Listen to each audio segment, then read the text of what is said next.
ரொம்ப ஈஸியாக சிம்பிளாக சப்பாத்திக்கு, தோசைக்கு, இட்லிக்குன்னு ஒரு சைட் டிஷ் எப்படி பண்ணலாங்கிறத பார்த்துடலாம். பேபி கார்ன் வச்சு பண்ணியிருக்கேன்.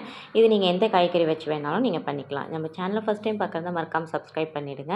நான் பேபி கார்னை வேணுங்கிற சைஸுக்கு நான் கட் பண்ணி அதை உப்பு, மஞ்சத்தூள் சேர்த்து நல்லா கொதிக்கிற தண்ணியில் 20 நிமிஷம் ஊற விட்டுட்டேன்.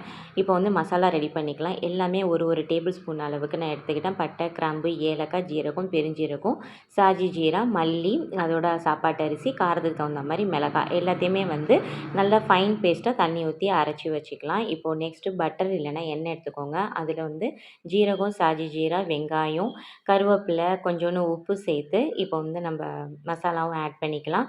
மஞ்சத்தூள், மிளகாத்தூள், தக்காளி, அப்புறம் பேபி கார்ன் எல்லாத்தையும் வந்து நல்லா வந்து வதங்கினதுக்கப்புறம் நம்ம அரைச்சி வச்ச பேஸ்ட்டையும் வந்து நம்ம சேர்த்துட்டு கொஞ்சோண்டு தண்ணி ஆட் பண்ணி ஒரு 10 நிமிஷம் கொதிக்க வச்சு எடுத்தால் சூப்பரான சைட் டிஷ் ரெடி. இது வேறு லெவலில் இருக்கும். கண்டிப்பாக ட்ரை பண்ணி பாருங்கள். மறக்காமல் சப்ஸ்கிரைப்